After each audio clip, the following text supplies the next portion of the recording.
Oh hey, you're back. Yes, I've been here the whole time. I've been hard at work planning out our next steps. In the last episode, we managed to collect 163 relics from the various Creation Club content added by the anniversary edition of Skyrim. In addition to the 123 relics we already had stored in the Hall of Wonders, we're sitting pretty with a total of 286 relics stored in the hall so far. But we're not done yet. As I mentioned in the last episode, there's still quite a lot for us to do, ranging from the fairly straightforward armor collection quest to the not so straightforward rare curios ingredients. Either way, we've got our work cut out for us, so let's not waste any time and jump right into the action, but first roll that intro. We're trying to fill up this museum in Solitude with every unique thing we can get our hands on, and there's well over 4,000 things to collect, so we're gonna have to leave no stone unturned. This is the Relic Hunter's Guide to Skyrim.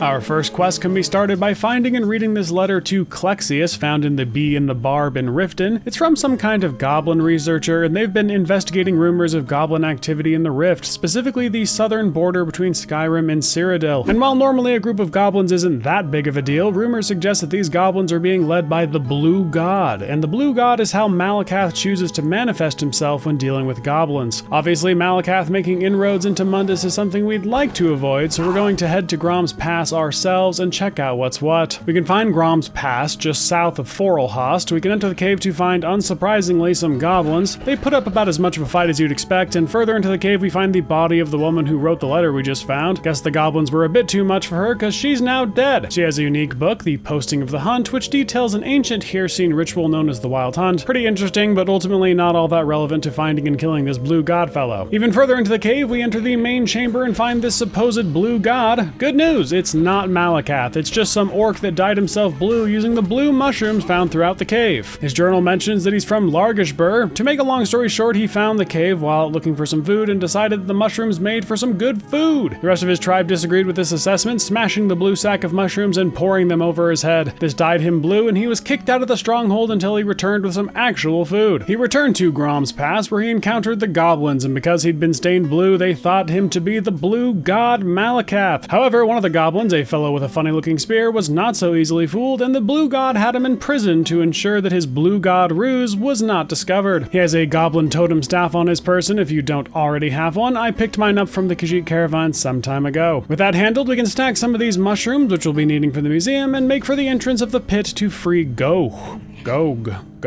He was in possession of the Spear of Bitter Mercy, an artifact belonging to Hircine that's used in the Wild Hunt. Why he has it is unclear, but he's not willing to give it up, and there's actually no way to get it from him. So back at the museum, we simply need to make a replica of the spear for ourselves and place that bad boy in the Daedric exhibit hall. Kind of a bummer that we only ever get to display the replica, but I guess we can't have them all.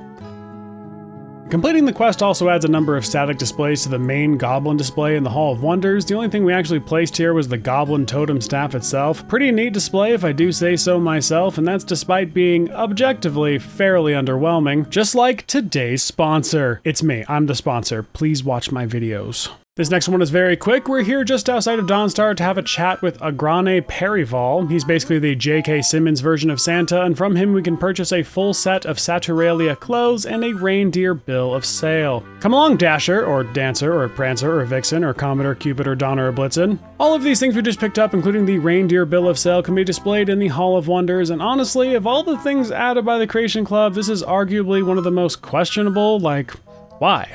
I mean, the reindeer mount is cool, but still, why? Smash? I don't know, it feels wrong to give this a smash. Reluctant smash.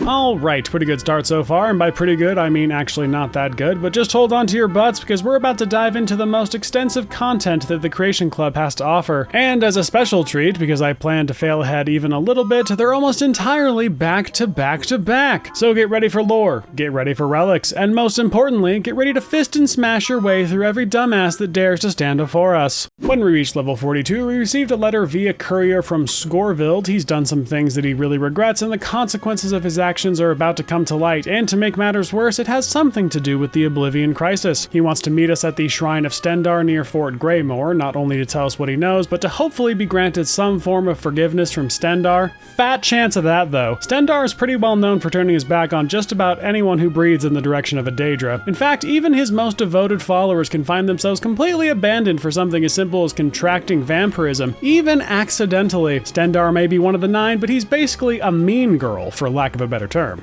Anyway, we arrive at the aforementioned Shrine of Stendarr to find Scorvild. He's dead. What a surprise. We're then set upon by a group of Mythic Dawn assassins who suddenly come down with a very severe case of being dead. You may remember that the Mythic Dawn are a group of cultists who appeared in the Elder Scrolls Oblivion. They're a cult dedicated to Mehrunes Dagon and helped bring about the Oblivion Crisis all those years ago. Obviously, them being here now is not a good sign, so we're going to start searching for more clues on what we can do about it. Starting out by searching Scorvild, we can recover his journal, which sheds some light on what we should be doing next. It looks like until very recently, he was a member of a newly formed sect of the Mythic Dawn led by a fellow named Vonos. Vonos had recently found and repaired an Oblivion Gate. He found it in a long-abandoned Mythic Dawn temple and used the parts from other destroyed gates to repair the one he had found. Scorvild here eventually defected from the cult after offering up his very own brother as sacrifice, and then immediately regretting having done so. Yeah, it's all fun and games with the homies until your sibling is being sacrificed, isn't it? He goes on to mention that Vonos is after a powerful ancient artifact that he could use to reopen the Oblivion Gate, and we can find more information about said artifact by raiding the excavation camp the Mythic Dawn have set up southwest of Ivarstead. The excavation camp can be found on the slopes of the Throat of the World north of the Alchemist Shack. After arriving and making short work of the cult members just kind of loafing about, we can find the excavation leader's journal, which gives us even more information about where we should be headed. It confirms what we've already learned, that Vonos is looking for some powerful artifact to open the gate, and further reveals that the ancient artifact is in fact a great Welkind stone. Welkind stones, for those that don't know, were made by the Ayleids by cutting and enchanting ethereal fragments, which are pieces of Aetherius that became dislodged, falling to Nirn in a fashion that is often described as a shooting star. More specifically, Welkind stones are crafted from ethereal fragments known as meteoric glass. Welkind stones, Varla stones, Kulonda, and Magna geodes are a few such objects thought to be forms of meteoric glass, and being fragments of Aetherius, the plane from which all magic is born, they are very, very useful for storing magicka and acting as power sources. And despite most of the great Welkind stones in existence being plundered and lost to time after the fall of the Ayleids, Vonos and his groupies believe that one can still be found in the alien ruins of Riel, tucked away in the Geralt Mountains. They've managed to make their way into the ruins of Riel via a cave at Arkwind Point, but have thus far been unable to find the great Welkind stone they believe is stored within. Sounds like our job is pretty simple: make for Riel and recover the great Welkind stone before the Mythic Dawn has a chance to do so. Easy peasy. Here at Arkwind Point, we can enter the Varlace Cavern and find the newly excavated entrance to Riel. Quite a stunning place, I must say. Ayleid architecture has always been some of my favorite. It just oozes enigmatic vibes, and I'm here for it. There's plenty of leveled loot spread around the various containers, so go nuts, but keep an eye out for the Ayleid wights that patrol the corridors. Nothing we can't handle, but you definitely don't want to be caught with your pants down around these fellas. Coming across the first main chamber, we find the body of Janus, a Mythic Dawn member who is tasked with researching the ruins in an attempt to find the resting place of the great Welkind stone. His journal goes into even more detail, explaining that the aliens considered the 4 main elements of the land to be air, water, earth, and light, and that elemental shards corresponding to those 4 elements could be used to open secret passages within the ruin, ultimately revealing the great Welkind stone. This was further corroborated by the discovery of 4 receptacles deeper in the dungeon, each marked with a symbol denoting one of the 4 elements. It's at this point we're directed to find each of these elemental shards, so let's do it! The first elemental shard, well, can be found on this Mythic Dawn member. He presumably met his fate at the hands of one of the wights, which sucks for him, but the alternative was being killed by me, so he probably got off easy. The second shard, Sekrin, is carried by this White Lord and can be collected fairly easily by giving him a stern fisting. Making our way past a bunch of not-so-subtle traps, we come across a large room with some Welkind stones. These things are all over the place, and we'll need at least one of them for the museum, so don't use all of them. In the same room, we can find another White Lord who carries our third elemental shard, Nen. Making our way even deeper into the Riel crypt, we find yet another White Lord and our fourth elemental shard,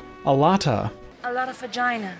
Now we just need to find the receptacles, and that means facing off against even more wights, plundering more loot, and expertly dodging some pretty gnarly traps.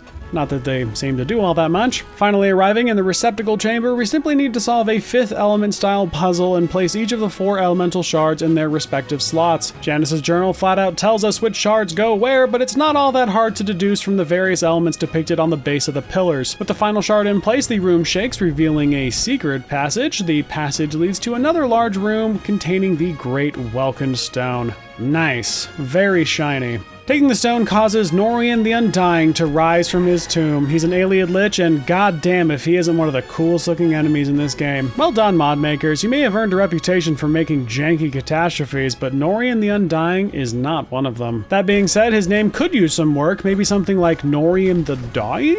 Either way, with him dead, we can take care of his piss baby goons and then search his body to recover the Ayleid Crown of Riel, which definitely looks like something I'd find. And the Staff of Elno-Ed. Super cool looking relic so far, I must say. I think that bodes well for the rest of the content in today's video. We'll show them off on display once we've wrapped this all up. For now, it's time to get out of this place. On the way out, we encounter even more Mythic Dawn members and the Vigilance of Stendar, who, according to most of the journals we've read so far, have been hot on their tail. One such Vigilant is dead and has a journal that should hopefully tell us where to find the Oblivion Gate. It doesn't, but it does give us a riddle that should point the way towards the gate. In the shade of Velothi, where rivers run black, shores stone at our feet, white shore at our back, wind helm on our shoulders, beyond the fair night before the dawn rises, red scars bleed the light.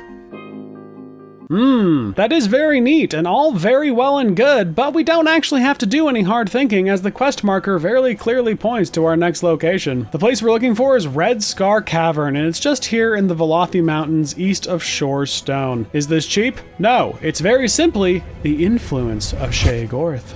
Once we arrive, we can make quick work of the Mythic Dawn member outside, and once inside, casually walk through the entire dungeon undisturbed. You see, they don't know I'm an outsider because I put on some Mythic Dawn robes, and quite frankly, that's the risk you run when you have cult-sanctioned uniforms, as it tends to lend itself to all manner of infiltration-related gimmicks. Making our way into the Mythic Dawn temple near the bottom of the cave, we come across the leader of the cult, Vonos, who we proceed to fist until dead. Pretty weak, actually. These various acolytes spread around the temple somehow put up even more of a fight than he did. However, we have a problem, as it seems the Oblivion Gate has opened despite our best efforts, and reading Vonos' journal confirms that everything we just did, from retrieving the Welkin Stone to killing him just now, was all part of an elaborate plan to reopen the gate. Whoops. The details are a little shaky, but we basically just took part in a ritual where Vonos was the sacrifice, the Welkin Stone was the power source, and my nature as an agent of Akatosh was some form of betrayal against someone, as we unwittingly assisted Mehrunes Dagon in his attempt to retake Nirn? Something like that, or nothing like that at all. Whatever the case, that's my bad, but being an Argonian, there's only one thing left to do, and that's get hyped up on the hist, storm through the gate, and lay waste to the realm of Oblivion. So here we are in Oblivion, quite a place. Not that there's much to see in this first chamber. Be sure to collect some Harada root from these giant plants. We'll be needing some for the museum. Also keep your eye out for spittle sticks and bloodgrass, as we'll be needing those for the museum as well. Exiting the cave, we can get our first glimpse of the Deadlands. Quite a place, very intimidating and very red. Our goal now is to find the 2 Daedric Valken acting as Mehrunes Dagon's generals and kill the shit out of them. As you might expect, this place is packed with a variety of Daedra, but I'm just too awesome for that to matter. Arriving at one of the 2 thrones, we're greeted by Valken Gatanos, and if this is what counts as a Daedric general, I think we're gonna be just fine. Hell, even the Vigilance could have handled this one. No, I'm just kidding. They'd get one look at this place and run away to Molag Bal. From his corpse, you can recover a unique Daedric mace, Scourge. It's very cool, but its main enchantment is banishing Daedra, which feels more than a bit counterintuitive for a Daedric weapon. Near the back of this area, we can search this container or whatever to find a spell tome that allows us to summon a Daedric horse. We need this for the museum, but feel free to use it. We can make a replica later. Making our way to the next throne area, we encounter Valken Methats, who's about as strong as Valken Gatanos, which is to say, not strong at all, little baby bitch boy. From his body, we can collect a unique Daedric sword, Torment. Now, this enchantment is more in line with what I was expecting, and Burn may not be the most exciting enchantment, but it is thematically consistent. And well, that's actually all we need to do here. All that preparation on Vonos' part, and we proceeded to cripple his plan in less than 10 minutes. Quite frankly, I'm a little disgusted by all this. Vonos put so much of himself into making this plan come to light, even going as far as manipulating me to do it, and all it amounted to was was little more than a whimper and a cough. Truly despicable. What an absolute failure of a person. This all may be handled, but we're not done just yet. We're here in the Midden to make use of the Atronach Forge. Janice's journal mentioned that we could create something rather special using the Great Welkin Stone, a pile of salt, and a ruined book.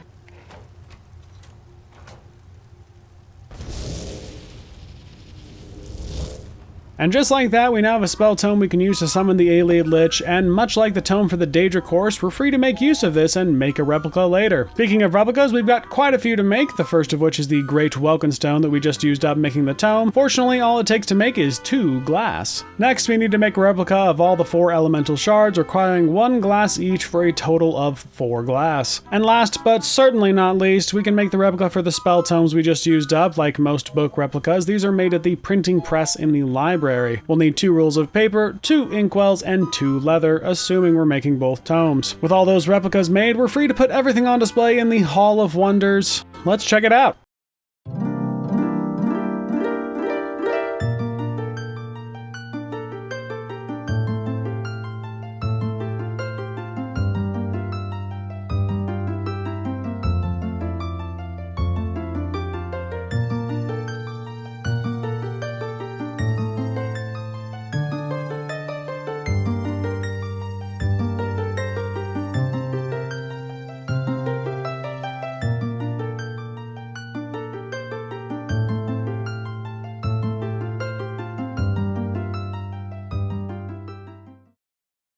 Just a quick side note before moving on, Scourge is actually a relic belonging to Malakath, and it has made appearances in both Battlespire and Morrowind. Thus, its main display is instead in the Daedric exhibit hall. However, as you likely saw, placing the display here causes a replica to appear in the Hall of Wonders so as not to take away from the continuity of the display. In fact, the sigil stone you saw in the Hall of Wonders works in much the same way, only appearing once you've placed the real one on display in the Daedric exhibit hall.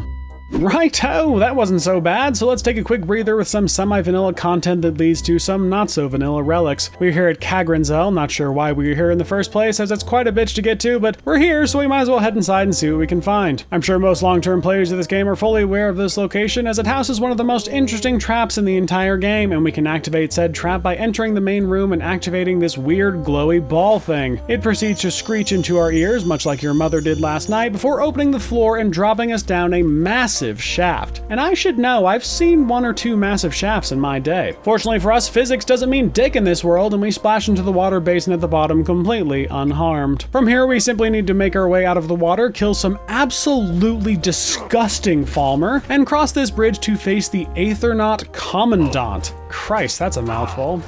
Just like your dad last night. Once he's dealt with, we can search his goop to recover an Aethernaut helmet, which allows us to breathe in any environment, and his special cube. These both go in various spots within the Hall of Lost Empires. Pretty cool, honestly. I guess the Dwemer went to space at some point. I don't know. But one thing's for sure, if they did, I bet they found relics. And if they found relics, those relics will soon be mine. This cave we're in eventually dumps us into Stony Creek Cave, where we can kill some bandits who definitely weren't expecting us. One of the bandits even had a unique bow, Ruin's Edge. Also added by the Creation Club, it seems to have been made by the Dark Seducers of the Shivering Isles. Whatever the case, it goes in the Daedric exhibit hall. There's almost certainly a joke to be made here if you consider the name too much, but quite frankly, there's only so many jokes I can make about edging your parents before it starts to become weird.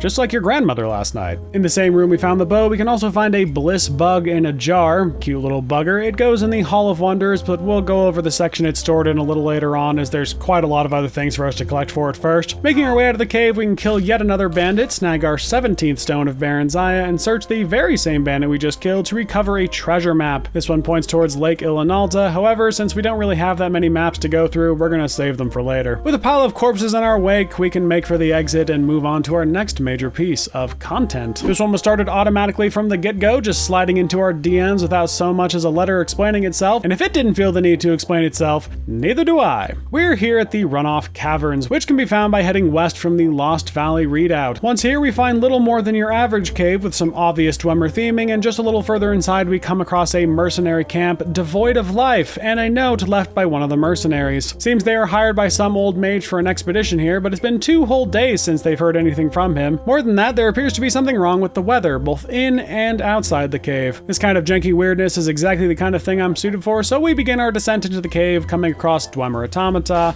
basic loot, Dwemer specters, and various levers that we can pull to pave the way forward. Do be careful when crossing these bridges, as they have a tendency to fling unsuspecting adventurers into the air, and it's at times like this that I wish there was some kind of descending attack like the kind you'd find in games like Dark Souls. I mean, that would just be awesome. Making some good progress, we come across some of the mercenaries, not sure where they're attacking me, but if coming here was their first mistake, facing me was their last. The rest of the cave is about the same. Levers, automata, bridges, more automata, more levers, cool stairs, long passages, more mercenaries, and then...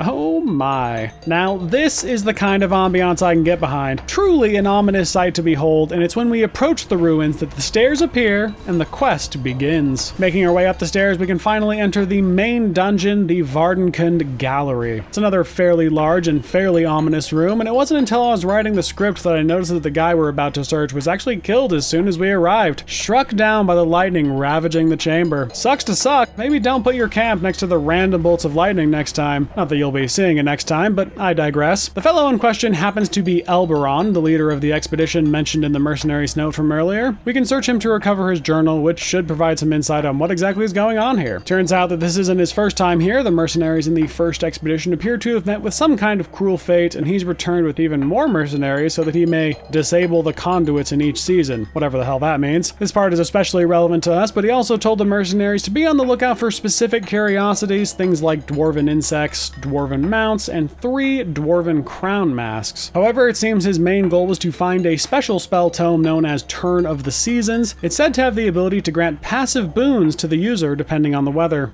Neat. We can find more by reading the book he wrote about his previous expedition, which we can find here on the table. We also need it for the museum, so don't leave it here. I'll keep this short because most of the details will become apparent as we explore further, but the main takeaway is that Vardenkund is home to a device known as the Karstang's Behorn, otherwise known as a weather witch. Basically, it's a device that can control the weather, and due to the many centuries of neglect since the Dwemer's disappearance, this one has deteriorated to the point that it no longer functions properly. This next part is a little woo-woo, but there are 4 different chambers that branch off of this one, each themed after one of the 4 seasons, and in each of these chambers we can find conduits that are somehow channeling the vibe of each season into the main control chamber. So basically we just need to venture into each of these chambers and disable the conduits. This should allow us to access the final chamber where we can shut down the machine for good. Before setting off, we can also snag a dwarven crown from Elberon's body. It's pretty goofy looking if I do say so myself, but we need it for the museum and to acquire 3 other relics. We'll get into how that makes sense later, but for now, let's get this bitch shut down, starting with the Spring Chamber. Elberon's book described this place as a sort of artificial forest, which I thought was quite generous. The main gimmick of this area is that there's these roots blocking our path, and we can clear those roots by killing the blooming spriggans throughout the chamber, and that's really all there is to it. With that bit of information, the whole place ends up being rather linear, just moving along killing spriggan and various wildlife until we come across the blooming spriggan matron. After killing it, we can snag a key from its body, and with a bit of backtracking, we can open this locked door, which eventually leads us to our second relic of the dungeon,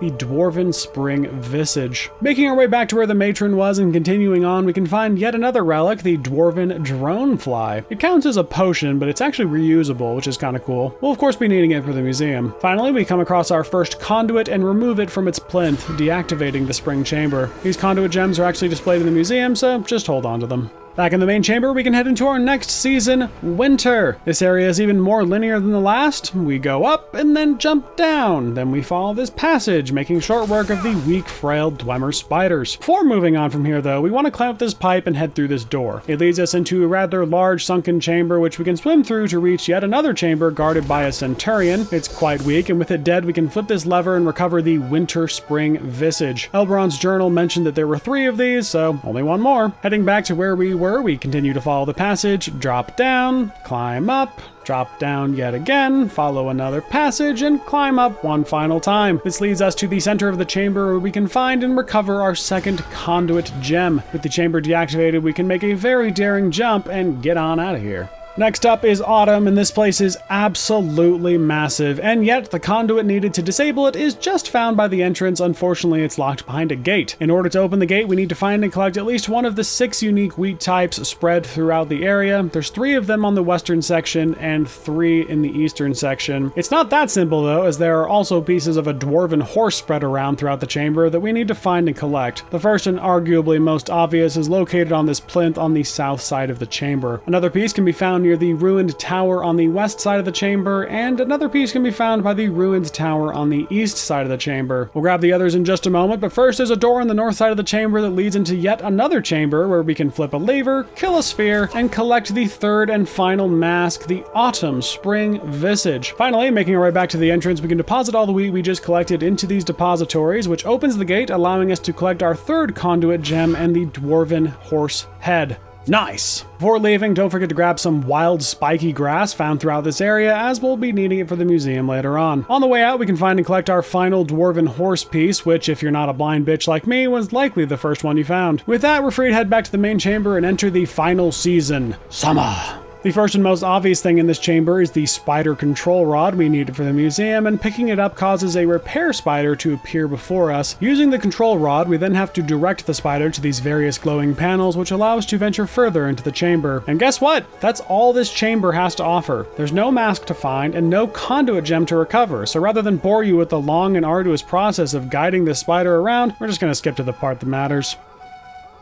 And just like that, all the conduits have been disabled, so we're free to leave and face off against whatever is waiting for us in the final chamber. But first, we have to deal with a new group of mercenaries that have shown up along with Elberon's apprentice, but that makes for a little more than a fleshy speed bump. With them dead, we can approach the final chamber, the Vardenkund Sky Killer Gallery, and see what's waiting for us. As you might expect, it's a boss, the Sky Orchestrator. It's a giant dwarven spider that apparently has several phases. Not that it matters, for I am a god amongst men and Mer, and this Miracle Grow ass spider isn't about to change that. From its body, we can recover the Ward of the Seasons. It's a unique dwarven cuirass that grants passive boons depending on the weather, much like the spell tome Elberon mentioned in his journal. Speaking of which, it's just right here, the Turn of the Seasons. It seems to do exactly what Elberon mentioned. Not sure exactly how he knew what it would do, but he's dead, so I guess it doesn't matter. Also, feel free to use this book to gain access to its perks. The main display can only take the replica, so we'll be making that shortly. With the book on hand, we're actually done here and can make use of this very convenient elevator to get on out of here. Once outside, we'll want to activate this broken dwarven horse using the parts in our inventory to repair it to its full glory. What a handsome boy, even though it's not a boy at all. In fact, every single horse in Skyrim is female. Otherwise, we'd have to put up with giant swinging horse dicks, and I don't know about you, but I've had just about enough with giant swinging horse dicks. That's a story for later. For now, we're back at the museum as we have quite a large number of replicas to make. First things first, we need to make a replica of these 6 unique wheat types, which can be made with 1 wheat each. Alternatively, after depositing the wheat back in the autumn section, you're free to collect all 6 again, which you can display instead of the replicas. Next, we'll need to make a replica of the Turn of the Season spell tome. Despite being a book, it's actually made at the replica station using 1 dwarven metal ingot, 1 roll of paper, and 1 leather. Next, we'll need to make a replica for each piece of the dwarven horse, including the torso, and that requires a total of 32 dwarven metal ingots. Finally, we need to get our hands on the dwarven crown of spring, autumn, and winter. These are created by combining one of the seasonal visages with the dwarven crown at a forge. Since there's only 1 crown, which is a display in of itself, and 3 seasonal visages, we need to create the specific dwarven crown at the forge, create a replica of the crown at the replica station, and then separate the crown from the visage back at the forge. Doing this for each of the seasonal visages should leave us with 3 separate replicas of the dwarven crown, 1 for each season. In total, this will cost us 3 dwarven ingots, 3 steel ingots, and 6 leather strips. With every replica made and placed on display, it's time to check it out in its completed glory.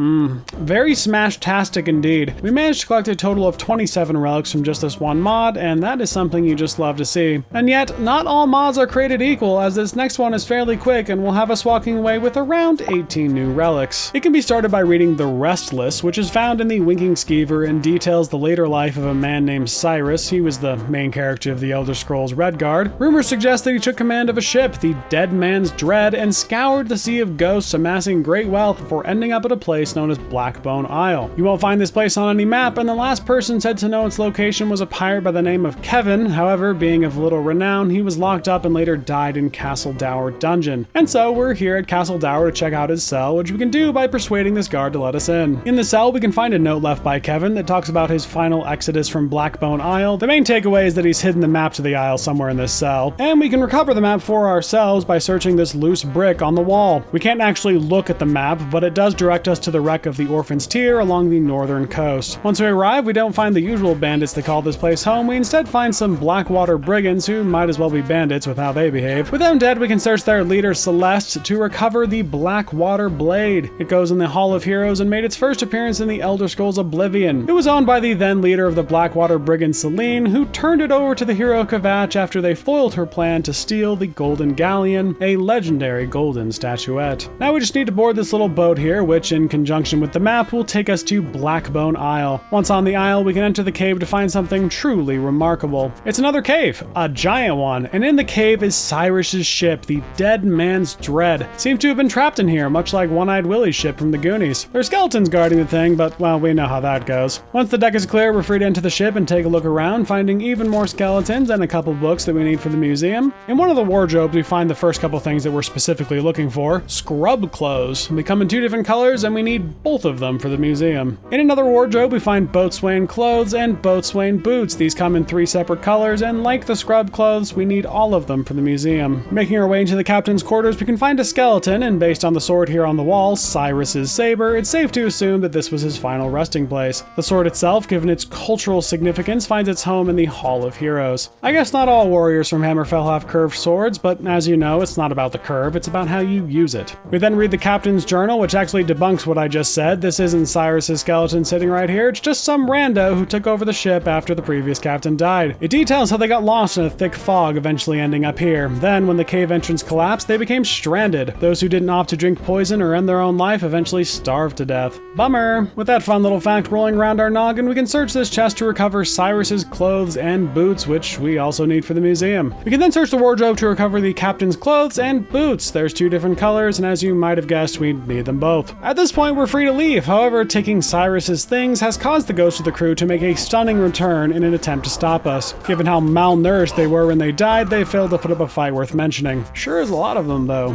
Damn. Just go back to sleep!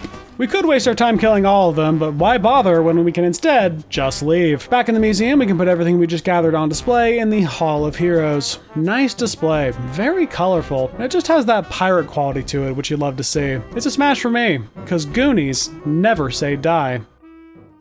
What do you mean that doesn't make sense? Okay, it is now time to complete the final major mod introduced by the Creation Club, and that is of course Saints and Seducers. This mod was started at some point in the past by speaking with Rasad. He gave us a note explaining that they've been set upon by strange bandits wearing strange golden armor and calling themselves saints. He wants us to investigate and take care of the problem, which in this case just means stab to death. Fortunately for us, that's about as easy as making our way to the various markers outlined on the map. In fact, back when we were doing the Civil War, we actually cleared out one of these camps out near Fort Castav, but worry not, we missed some things there, so we'll be making our way back to pick up the scraps. But first, we're here at our first Saints camp, southwest of the Western Watchtower. You might be wondering if these people are actual saints, but no, they're just bandit larpers, and they face a fate you would expect bandits to face. That is to say, I killed them. Once they're all dead, be sure to search them and recover as much golden equipment as you can. This stuff is the real deal, and we need all of it for the museum. We can then search the leader of this group to recover a handful of important things. The first is a note. This note directs us to someone who can teach us how to craft the golden and dark armors, which we'll take care of shortly. The other is a unique book detailing the history and culture of the Saints and Seducers, known as the Ariel and Mazken.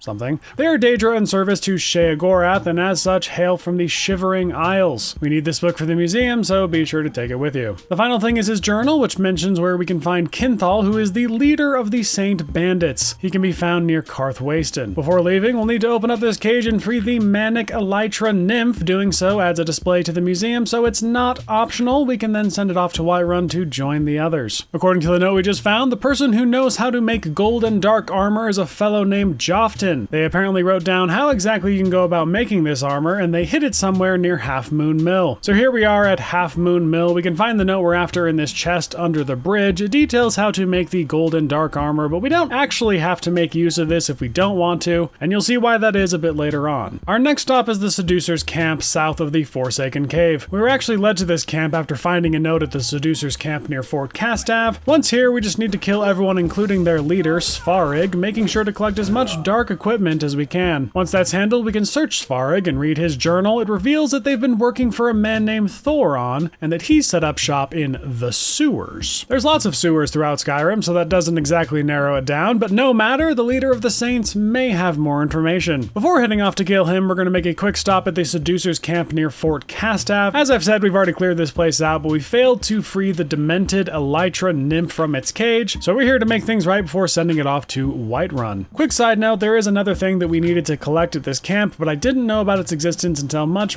later, so we'll be covering it once we've wrapped up this quest. For now, we're here northeast of Karthwasten, where we can find the main camp for the Saint Bandits and their leader, Kinthal. Be sure to snag any golden equipment you've yet to find once you're done. Then we can recover Kinthal's journal from his body, which reveals that he's also working for Thoron, and he's holed up in the Solitude sewers. Before leaving, make sure to grab some soul tomatoes from this rock altar thing. They're tomatoes that act as soul gems. Not sure why, but we need one for the museum. At this point, you're free to return to Rasad and let him know you've taken care of the problem. He gives you 300 gold. Arriving in Solitude and entering the sewers, we spend way longer than we should have trying to figure out where exactly in the sewers we're meant to be going. As it turns out, there are 2 different Solitude sewers, and we can enter the one we're after by very slightly changing the angle at which we interact with the manhole cover. Good shit. Finally arriving in the actual sewers, we can make our way down and through this wall into the Root Cave. This place is pretty crazy looking and seems to be a consequence of the Shivering Isles leaking into the cave, or, you know, something. Fuck if I know. In addition to the corrupt Spriggans and Elytra Nymphs that we need to kill, there are a number of rare curios ingredients that we need to keep an eye out for. So be sure to grab some Thornhook, some Rot Scale, some Flamestock, and some Screaming Maw. We need all of these for the museum, so be sure to snag them while you're here, as aside from the Flamestock, they can't be found anywhere else. There are also a number of rare bugs to be found here that we also need to collect for the museum: a Bliss Bug, a Green Butterfly, and a Purple Butterfly. If you're having a hard time finding the bugs, worry not, so was I. There are other places in the world that they appear, and we'll be making our way to those locations shortly. Finally, back toward the back of the cave, we come across Thoron, who's not wearing any clothes. That, of course, makes him one big meaty fisting target, and if there's one thing I love, it's fisting meat. From his body, we can recover a handful of rare curios ingredients, 4 separate spell tomes for summoning various saints and or seducers, his helmet, which actually looks awesome as hell, and the Ring of Disrobing, which, as the name suggests, makes you naked when equipped. We're gonna need all of these for the museum in one way or another, so don't leave them here. Stepping over Thoron's corpse and approaching this gnarled-ass root, we can recover the Sword of Jigalag from its clutches. As you might expect from its nature, it goes in the Daedric Exhibit Hall. Created and wielded by Jigalag himself, the sword is said to be perfectly symmetrical, a shining, gleaming example of the order imposed by its master. Just next to Thoron, we can find his sad makeshift bedroom, and on the desk we can find and recover a piece of amber that seems to be shaped like Sheogorath. According to Thoron's journals, it was his discovery of this relic that set all this madness in motion, as he could use the relic to peer into the Shivering Isles. While this normally isn't that big of a deal, his discovery of the Sword of Jigalag complicated things. He may have believed himself to be communing with Sheogor through the sword, but it appears he was instead communing with Jigalag himself? Maybe? I truly have no idea. I was just told to kill some bandits, you know. If you're expecting me to decipher some bullshit, you've come to the wrong place. Insane ramblings of a madman aside, we can also recover a green butterfly in a jar, which we'll be needing for the museum. There's also a note directing us to a place north of Mistwatch where we can learn to craft armor made from madness ore and amber ore. At this point, we're free to leave, and it's actually on the streets of Solitude outside the sewer that I managed to find a purple butterfly, so be sure to check here if you're not having any luck in the sewer itself. Making our way north of Mistwatch to the location location mentioned in the note, we can find Evethra, and after killing them, we can recover a unique blacksmith apron that we'll be needing for the museum, and a note detailing how we can go about making madness and amber armor. Next, we're off to a small camp south of the Kataraya, where we can not only find our green butterfly, but also Stadia. Now, this person is an actual saint from the Shivering Isles, and requested that we meet her here and bring the Sheogorath-shaped amber with us. We can hand the amber over to her, and in return, she gives us her helmet and the ability to summon her whenever we wish. Cool. Another Dami Mommy for the collection. Finally, and this is just to wrap things up, we're back at the Seducer's camp near Fort Castav, where we can search this knapsack to recover a note. The note makes mention of an exotic treasure which can apparently be found in Crystal Drift Cave. The cave itself is located south of Snowshot Farm in the Rift. Once here, we just need to take care of the wildlife within, and once that's done, we can read this note. The note talks about a man named Gadnor who had in his possession a rare warhammer made from jagged crystals. Before his death, he used a powerful illusion spell to hide the warhammer, ensuring it could only be recovered by someone who had walked the Shivering Isles. I guess we'll see about that, won't we? We can then find Gadnor on these rocks here and discover Gadnor's Staff of Charming. It goes in the Hall of Heroes with the other staves. I wish I had more to say about this particular piece, but I don't. Finally, we just need to recover the rare warhammer, and we can do that by placing one madness ore and one amber ore in this brazier. Once we've done that, the illusion breaks, revealing Nerve Shatter. And it most certainly is a rare artifact hailing from the Shivering Isles. It was constructed using a combination of amber and madness ore. It goes in the Daedric exhibit hall, and long before it came into Gadnor's possession, it was owned by Lady Syl, who was, at the time, the Duchess of Dementia. Before heading back to the museum, we're here in Whiterun to ask one of these nymphs to join our party. Once that's done, we can milk the poor creature to acquire some mystic venom that we'll be needing for the museum. And since we don't actually want this thing following us around, we tell it to continue waiting here at the Whiterun Zoo. Back at the museum, there are a few replicas we still need to make, starting with the Sheogorath-shaped amber, which can be crafted using 3 refined amber, requiring 6 amber ore in total. If you don't have enough amber ore to make this replica, just hang on for now. We'll be getting more than enough of it later on. Next, we need to make a replica of the spell tome used to summon Stadia, which we can do with 1 roll of paper, 1 inkwell, and 1 leather. And well, that's about all we can do for now. The Saints and Seducers display isn't actually complete at this point, as some of the things we still need to collect require a lot more diligence than simply looking around for them. And so it looks like we're gonna have to save showing off this particular display in its completed glory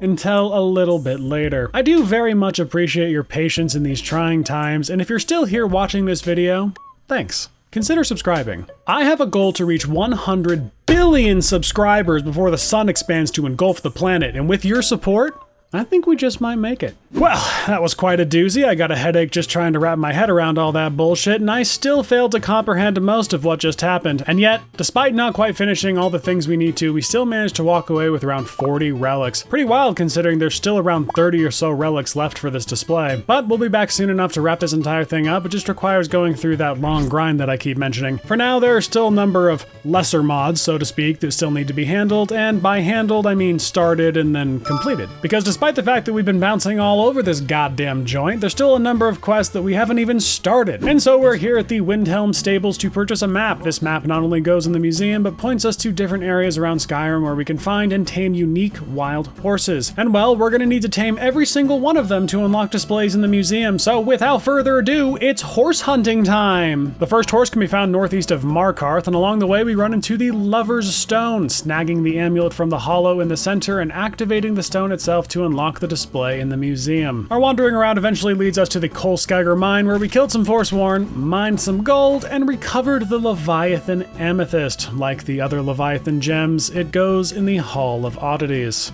You guys need to make some space for each other. This is getting ridiculous. Finally, coming across the gray spotted horse we're after, we simply need to tame it, which means riding it until it eventually gives up and accepts us as its new master. It does put up a little bit of a fight, occasionally throwing us to the ground in defiance, but it eventually capitulates, becoming ours. Our next target is the dapple brown horse, which can be found across the river south of Solitude Sawmill, puts up about as much of a fight as the last horse, and gives in just as quickly. Next up is the chestnut horse, and this bad boy can be found east of Helgen on this path leading to South Skybound Watch. Now this guy really didn't want to be tamed and resorted to yeeting us across the mountainside, careening off various trees and slamming into the opposing mountainside. God damn, boy! However, with its tantrum, I guess, over, it soon gave up and became ours. We can find our next horse, the red one, wandering the plains just west of Whiterun. This is basically the Epona horse, and because it's such a good boy, it only throws us to the ground once before accepting us as its master. Only 3 left to find and tame. The next up is the white-spotted horse. It's found west of the Stony Creek Cave on a cliff overlooking the volcanic region of East March. I must be getting better at this whole horse taming thing because it only throws us to the ground once before calling it a day. Second to last is the pale mare, found south of Inglebarrow. It also puts up a fairly meager fight, only throwing us down 1 time.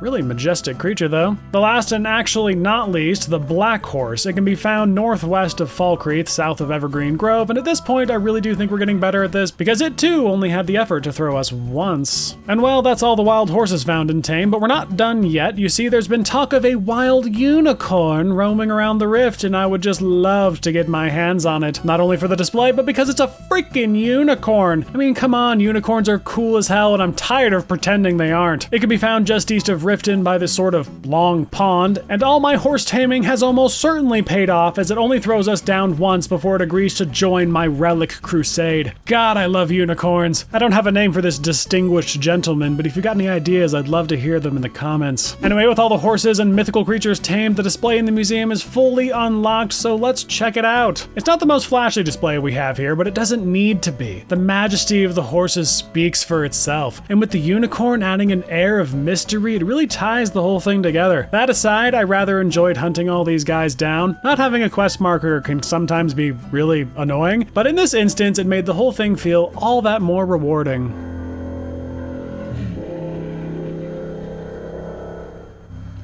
This place is a fucking prison. So we're here back at the museum to take care of some things, but there's a slight problem. All of our shit has been stolen. More than that, it seems that the robbery has something to do with Avram's past catching up with him. I don't know, but I've done this quest more times than I can count, so for the sake of brevity, we're gonna handle this as quickly as possible, much like we did with the whole ghost haunting thing. Talk to Avram. His old bandit gang robbed us. Head to Windcaller Pass. It can be found southeast of the Ritual Stone. Kill the idiots inside. Recover some of our things.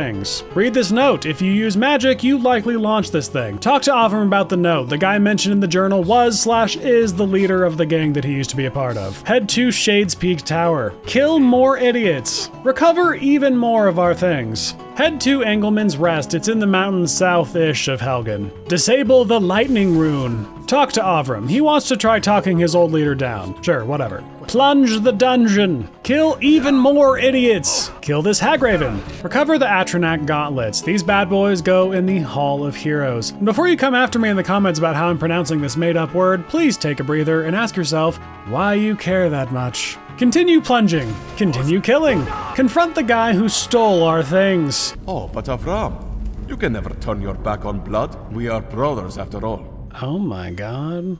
Kill the guy that stole our things. Kill all of his friends. Recover key from body. Pull chain. Open cage. Recover the rest of our things. Talk to Avram. He wants time to bury his brother that we killed. Return to the museum and inform Arian that we've recovered the goods. Are you serious? Oh my, that is fantastic news! Wait 48 hours. Talk to Avram. He wants to know how we're gonna punish him. Talk to Arian. He thinks we shouldn't punish him, and we agree. Talk to Avram one final time. He's thrilled that we aren't punishing him and promises to work extra hard. And that is that for our efforts, and for being just an all-around cool and understanding lizard, Avram rewards us with Hagrim's Light. It's a unique sword that once belonged to his father, and it goes in the museum safe house. Quite a nice display to have above the fireplace. It draws a nice contrast to its surroundings, and quite frankly brings the whole room together. It's a smash from me. Rip in peace, Avram's dad. Cool, the whole reason we came here in the first place was to make some replicas, mainly for all the rare curios ingredients we've collected so far. They can be made using a single piece of clay for each one, and the display will only accept the replicas, so be sure to get your hands on some clay. Then we make use of some of the archaeology fragments we've managed to collect so far, which doesn't really amount to much, as we only collected enough to make one thing, and we settle on the Dwemer relief carving. It goes in the banquet hall where the other archaeology things are stored, or rather, will be. We haven't actually made most of them at this point. Alrighty, getting Getting back on track before we were so very rudely interrupted, we're here at the Smuggler's Den. It's an unmarked location tucked in the hill that Whiterun is built on. Once there, we just need to kill all these bandits and steal their cheese.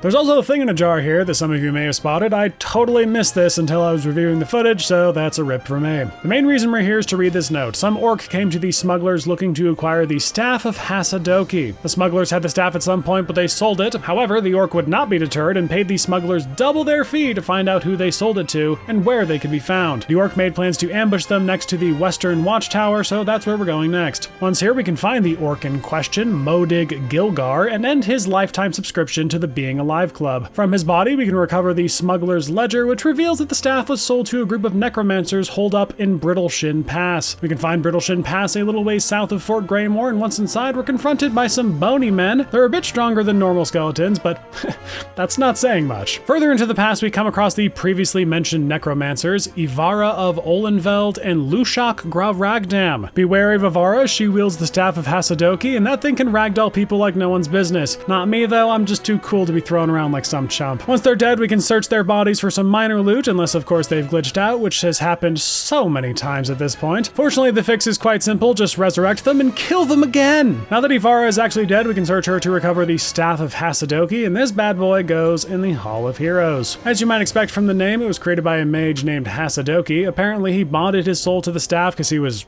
lonely or something. Not entirely sure, but the necromancers we just killed had planned on opening a portal to the Soul Cairn and then sacrificing the staff, and by extension Hasadoki, to the Ideal Masters. This staff last appeared in Morrowind in possession of Kofuto Gilgar, who, as I'm sure some of you just realized, was the ancestor of that orc we just killed. If that's not fate in motion, I don't know what is. Moving right along to our next quest, we're here in Dragon's Reach to ask Preventus if he has any work for us. Anyway, it looks like Preventus received an anonymous tip claiming that someone is going to make an attempt on Balgruuf's life, and he wants us to investigate that and, stop it, I guess. Simple enough, we can get that started by heading to Arcadia's Cauldron and taking a peek at her business ledger. Specifically, we're looking for people who have purchased poison recently, and we've got a number of leads to follow. Our first lead takes us to the Hall of the Dead in Whiterun. I guess the priest here bought some poison, and we're gonna find out why. In the hall itself, we can find some dead skeevers, some cheese, and a note. Turns out the poison was being used in an attempt to manage the skeever problem in the hall. And it may be poisoned, but cheese is cheese, so we'll be taking this too. Our next lead takes us to the Whiterun stables, and if this dead guy is any indication, we appear to be on the right track. The note on the dead guy indicates that he hails from the Silent Moon camp and was meant to meet his benefactor here. Given that he's now dead, it's safe to assume that he did in fact meet him, just probably not face to face. Moving right along to the Silent Moon camp, we just need to clear the place out, which goes about as well as you'd expect. Once we've done that, we can find a journal left by the assassin we're after. It's mostly just insane ramblings, but the main takeaway is that they'll be waiting on the second floor of Dragon's Reach for an appropriate time to strike. Sounds bad and slightly urgent, but nothing ever is. So we're gonna take a look around this place and snag for ourselves a lunar iron war axe and the notes on the lunar forge itself, both of which we need for the museum. The war axe itself goes in the Hall of Heroes, and as you can see, there are actually 6 lunar weapons in total for us to acquire. The main issue is that only 2 ever spawn in the camp at one time, and you're not exactly guaranteed to find the ones you don't have, so we'll just have to stop back here periodically throughout our journey to recover all 6 of them. Still at the Silent Moon camp, we're gonna head into the actual ruin and see what we can find. As one might expect, there are bandits here, but that's not exactly going to stop anybody. Making our way into the final room of this place, we can search this bread sack to recover the Ring of Transmutation, which increases magicka and magicka regen. And search this strongbox to recover Den Stagmar's Ring, which increases elemental resistance by a neat 30%. This shelf is also where another lunar weapon can spawn. In our case, it was a duplicate. RIP. Before leaving, we can search this knapsack, which belonged to a long-lost Explorer Society guildmate named Malrus. In the knapsack is his journal. It details his discovery of 3 unique shrines belonging to the Old Nords, the Snow Elves, and the Dwemer, and how activating these shrines eventually led him to this camp where he found a unique Daedric spear under this metal door. He eventually lost the spear to some bandits who continued to pursue him in hopes of finding more goodies. Malrus eventually ended up back here and placed his special codex under the door for safekeeping. He then presumably died. We're gonna need to get our hands on that codex, but first I guess we should probably do something about this assassin. As mentioned in his journal, he can be found on the 2nd story of Dragon's Reach, and even though he is invisible, it's kind of hard to hide with a quest marker above your head. With him dead, we can search his body to recover the Bow of Obfuscation. It goes in the Hall of Wonders. Normally, you would have found the Bow of Shadows on this guy, but due to Legacy of the Dragonborn's interaction with the mod, we instead found this. Really makes you wonder where the Bow of Shadows ended up. I guess we'll just see, won't we?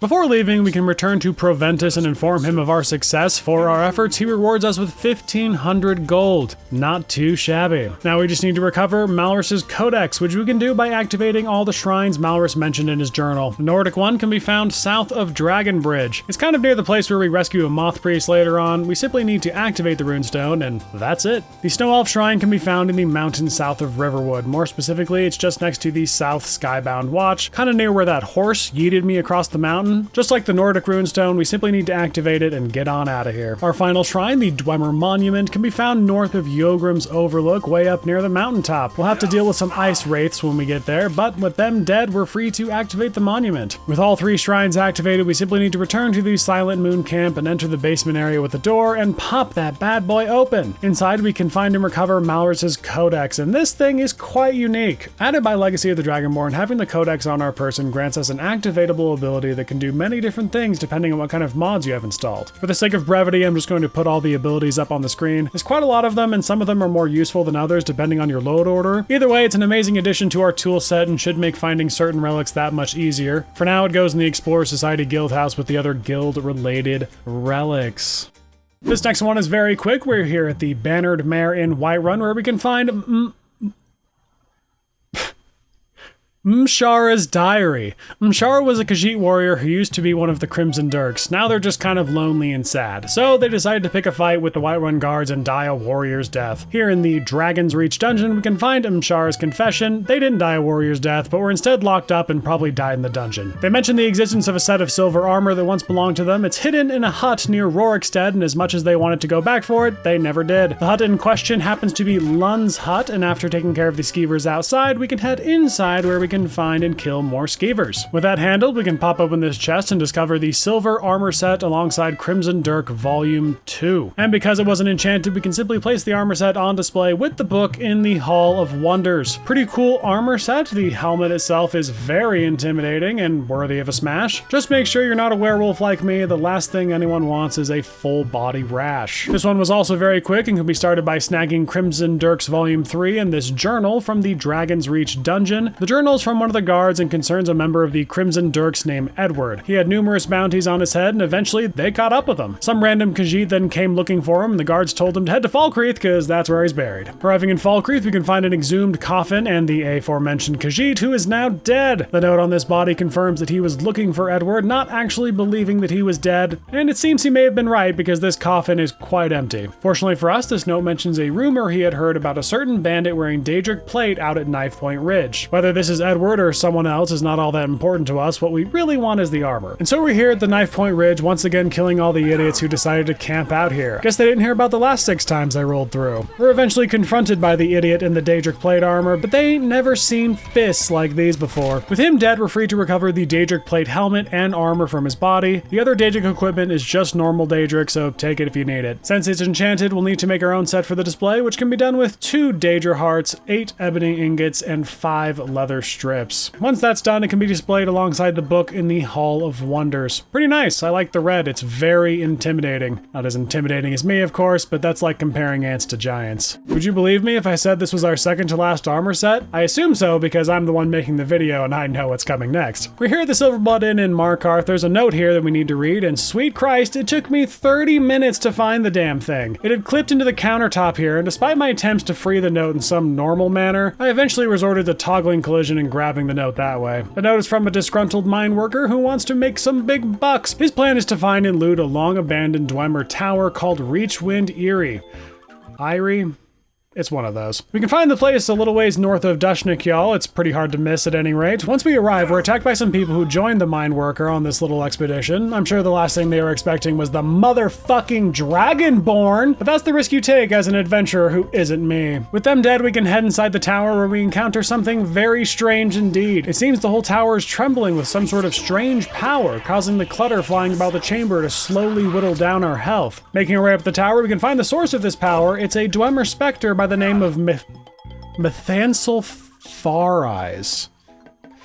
Okay. With him dead, we can search his body to recover his special cube, which we'll be needing for the museum, 315 Dwemer gears, which are always handy to have around, and Clutterbane, a unique Dwemer mace that shakes the world around you, throwing clutter around and battering your enemies to death with it. Clutterbane, along with Methansel's cube, can be stored in the Hall of Lost Empires. Pretty cool. The Dwemer sure did make some weird shit though. Like, what is even the point of this thing? Finally, we just need to search the tower to find what we're really after, and that means searching this body to recover Crimson Dirk's Volume 9, a Dwemer cloak which was sitting by his body, the dwarven plate further down the stairs, and the dwarven plate boots that we found next to the door leading out of here. The Dwemer cloak itself is unique and goes in the museum safe house with the rest of the cloaks. Not bad. I mean, I won't be wearing it, but it's not bad. Everyone got that? I won't be hearing any Dwemer cloak slander. The armor and books, of course, go in the Hall of Wonders. The armor was unenchanted when we found it, which saves us the trouble of having to make our own. And really, you just love to see a complete display, even if the end result is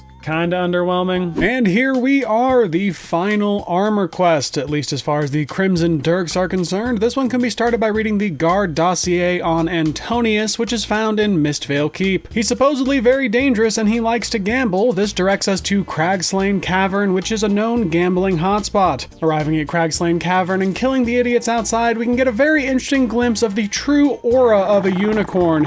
Truly a terrifying creature. Once inside, we can kill this bouncer, who's quite frankly doing a terrible job, and make our way further inside before being confronted by the cave's inhabitants. Not sure what they expected. You would have to be quite a dumb baby bitch to think you can take me on wearing nothing but peasant clothes, but I guess they died as they lived, gambling. With all the gamblers dead, we can find the body of Antonius. He's dead, and most importantly, armorless. We can snag Crimson Dirk's Volume 6 from his body, and a note that should point us in the right direction. The note basically says that he racked up a gambling debt and sold his armor to a collector in Riften to hopefully pay it down. Obviously this didn't work, but that's not my problem, so we're off to Riften. We can find the collector here in the Bee and the Barb, and while we could try and lure them outside the city and acquire the armor more nefariously, they only want 1,000 gold for the armor, so why bother? The armor itself is not enchanted, so we're free to place it and the book in the Hall of Wonders. This armor set definitely fucks. It just screams badass. If only it's owned by someone a bit more responsible.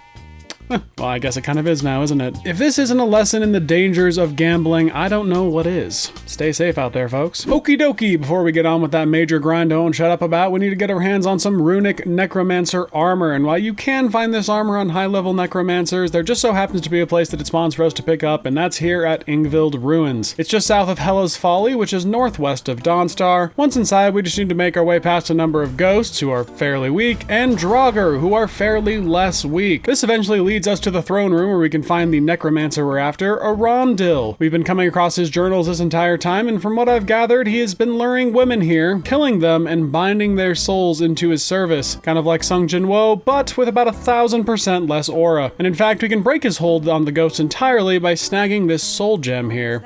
We'll just let her take care of this. In the back room, we can find a ghost that this guy was probably fucking, and our 18th stone of Baron Zaya, as well as the runic necromancer's armor. This is what we're here for, so don't forget to grab it. Yoicks, what a weak-ass, bitch-ass loser.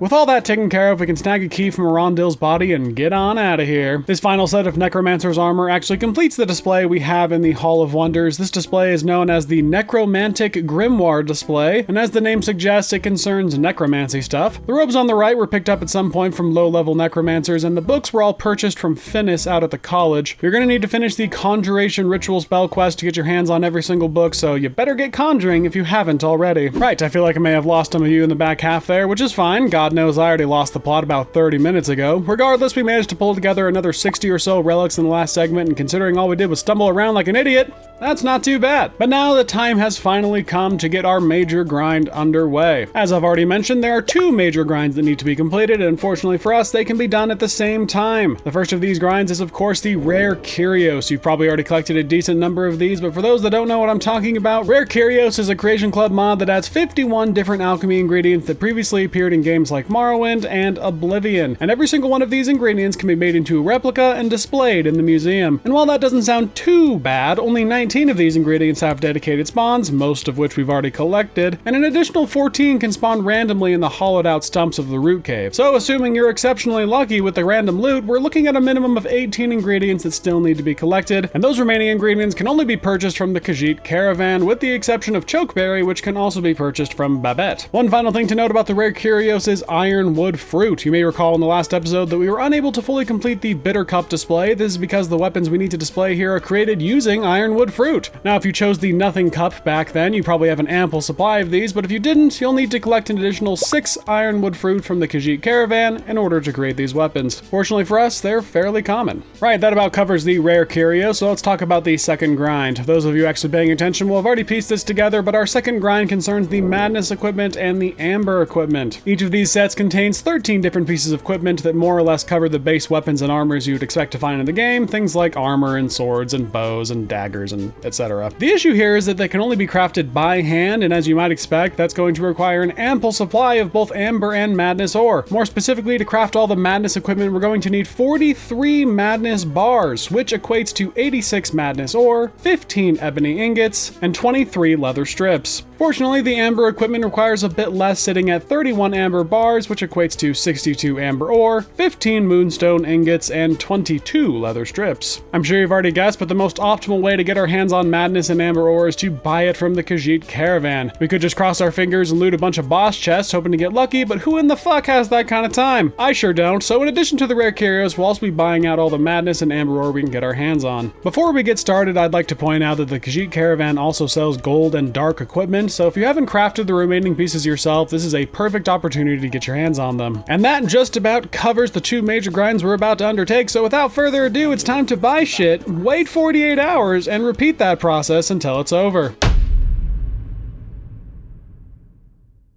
Well, that was quite the doozy, and even though I kept harping on about how major this grind was going to be, we managed to collect everything we're after in about an hour. That being said, an hour of waiting 48 hours over and over again for things to restock means we spent the equivalent of around 5 in-game months hunting for all this stuff. And if that doesn't make me some sort of mythical badass relic hunter, I'm afraid nothing will. All that's left to do now is craft our madness and amber equipment, make a whole bunch of replicas of all the rare curios, and place that shit on display. This actually wraps up both the Saints and Seducers and the Bitter Cup display, so without further ado, let's take a look at those in their fully completed glory!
Oh, but we're not done just yet, because we've managed to collect all but 2 of the rare curios, and we might as well check those out too.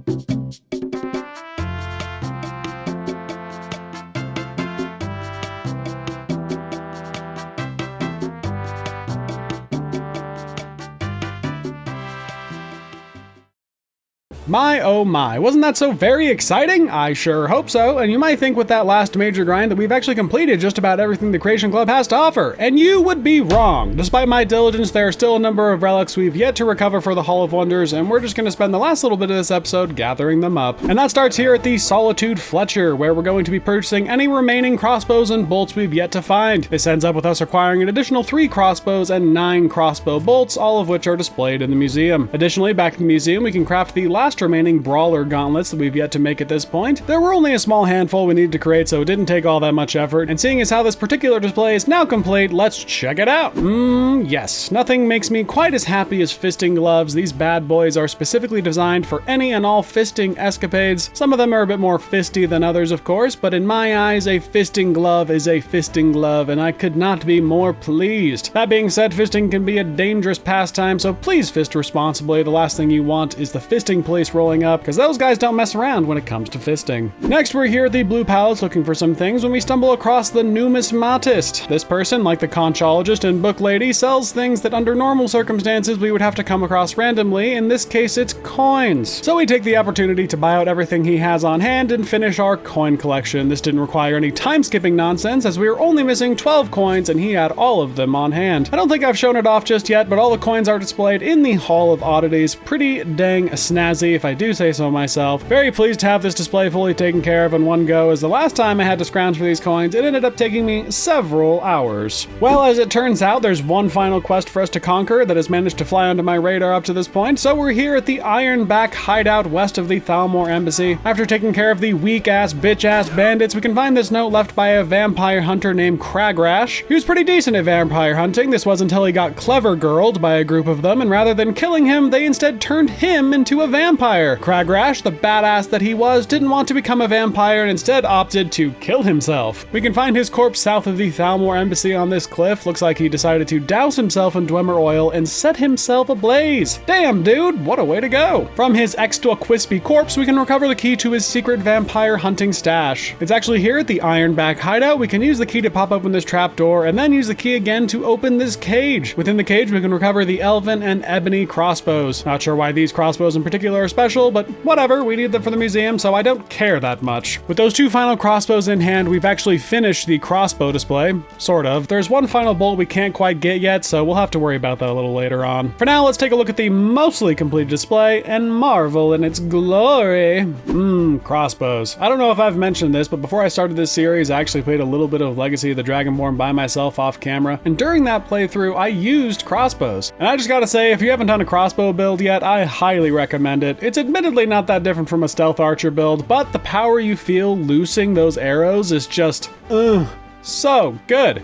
Nothing says power like dropping 5 dudes before they can even reach you. Well, here we are. With the crossbows handled, we've officially reached the end of the Creation Club content available in Skyrim. Well, sort of. There's actually around 80 or so relics we still need to recover for the haul, but for various reasons, they're currently unobtainable. Some examples include these 3 items, which are normally found by doing random quests, but due to the interactions with Legacy of the Dragonborn, are instead given to us by Aryan as milestone rewards. A few other displays are locked behind specific quest progression, whether that be the main story or DLCs, but a large majority of the items still missing are simply found on Solstheim. That includes the 30 or so displays from the Ghost of the Tribunal quest, as well as a unique pet, the Nyx Hound, and a few rare armor sets like the Stalrim Fur and various forms of netch leather. Also some other things too, but they're not going to be a problem. The only one I'm really concerned about are the unenchanted staves added by the aptly named Staves mod. These are meant to be purchasable from just about any spell merchant in the game, but despite my best efforts, I haven't found a single one. My last hope to acquire these things is Neloth. He is the staff guy after all, but he's on Solstheim, so like the other things I just mentioned, he's not really in the scope of what we've been doing here. The final thing that just doesn't fit comfortably into any of these other categories is the purple butterfly in a jar. It's just chilling in the Pelagius wing of the Blue Palace. And yes, I could have just gone and retrieved the damn thing, but quite frankly, I'd prefer to save all the Daedric artifacts for one big episode. That way we can at least pretend to maintain some thematic consistency here. Either way, we'll get there eventually. For now, let's wrap this up the right way.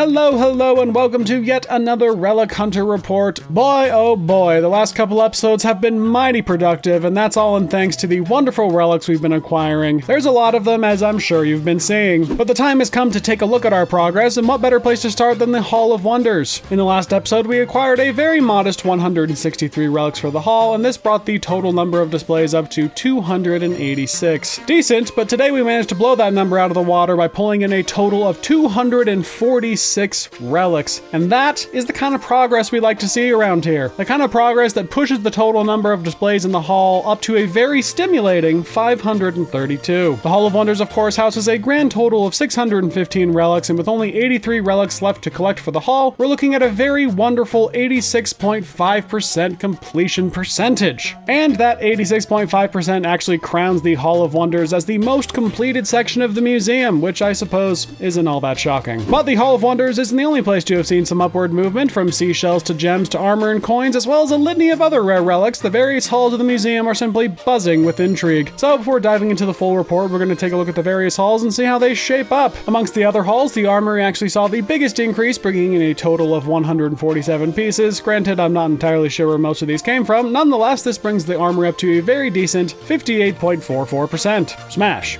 As one might expect, the Gallery of Natural Science saw a decent boost thanks in no small part to the seashells, and with the gems and fairies and such, we managed to add 97 displays to the hall. This puts it under halfway at a very decent 47.07%. Smash. I genuinely thought with all the things we were putting in here that this number would be higher, but we only managed to add 60 relics to the Hall of Heroes. Regardless, it was enough to push it up to a very enigmatic 42.05%. Smash. Thanks to the archivist back during our college days, the library has only seen minor improvements these last few episodes, but even still, an additional 53 books and/or maps is not too shabby at all, and it actually remains the second most completed hall at 64.53%. Smash. The Hall of Oddities saw an additional 33 relics join its ranks. Not a lot, but that's more or less the nature of the Hall of Oddities, just a bunch of random relics with no true home, sort of. Either way, it's sitting pretty at 46.02%. Smash. These last halls all saw an improvement of less than 20 relics, so we're just going to blaze through them real quick. The Hall of Lost Empire saw an increase of 18 relics, bringing the completion up to 16.31%. Smash. The Daedra Gallery saw an increase of 11 relics, bringing it up to 25.97%. Smash. The Dragonborn Hall also saw an increase of 11 relics, bringing it up to 20.16%. Smash. The Explorer Society Guildhouse saw an increase of 7 relics, bringing it up to 27.27%. Smash. The Safe House saw an increase of 6 relics, bringing it up to 46.15%. Smash. The miscellaneous section of the Curator's Compendium, which mostly accounts for random displays throughout the museum, saw an increase of 5 displays. This one takes last place at 7.44%. Smash. The museum storeroom, which mind you only stores 15 items total, saw an increase of 3 relics, bringing it up to 46.67%. Smash. And finally, the Hall of Secrets brought in an additional 2 displays. Even still, it sits in third place at a respectable 61.42%. Smash. And so with all these additions and the 409 relics we brought into the Hall of Wonders these past couple episodes, we're looking at an increase to our total of around 862 relics. Last time we did one of these full reports, we were sitting at a very modest 1,409 displays, and with a grand total of 4,426 displays that can be stored in the museum, we were sitting at an almost okay 31.83% completion. However, today I'm proud to announce that our grand total has been pushed all the way up to 2,285. And with that new total, we're looking at a brand new completion percentage of 51.63%. God, it just feels so good. At the rate things are going, we'll have this series finished in about 2 to 3 years. But don't fret, that's mostly probably an exaggeration. Either way, I'll throw the full report up on the screen, so feel free to pause the video and look it over if you feel inclined to do so. And while that just about wraps up things here, I suppose the only question left is what's next? Well, I have some good news on that front. The courier came by while I was doing the report, and you'll never guess what he dropped off. That's right, my passport. With this bad boy on hand, we can finally book passage to Solstheim and figure out why cultists keep trying to kill me. I'd like to believe it's because I'm awesome and they're jealous, but it's not usually that simple, so I guess we'll have to find out together. If you're interested in watching the unabridged series, I'll be streaming my journey to Solstheim on this very channel within the coming days, so stay tuned for that and we'll hopefully see you there. Until then, stay safe, stay sane, and for the love of the gods, please fist responsibly. And of course, a huge shout out to our museum benefactors. They are Milk Rice, Key of Destiny, Belmont, Professor Draco, WN, Patton Elliott, Cassiopeia, Robin, Bro the Boomer, Red Dragon, BizDirect, Alex Assassin, D Buzzy B, Lucifer, Baked Brownie, Ganzia, Steven, Lorekeeper98, Coors Banquet Girl, Kanra Hatake, Master of Fate, Anung Unrama, the SP Chef, Zuri Karuk, the Night Janitor, Winter Raven 37, Burgess, I'm an A-hole, Kirill Gaming, and Pleased Waffle. Thank you guys so much for your support. It means the world to me. And thanks for sticking with me as long as you have. That also is super cool and awesome and cool and great and awesome and cool. Thank you. You're cool and awesome and great and cool and sweet and cool and stuff. Keep on being cool.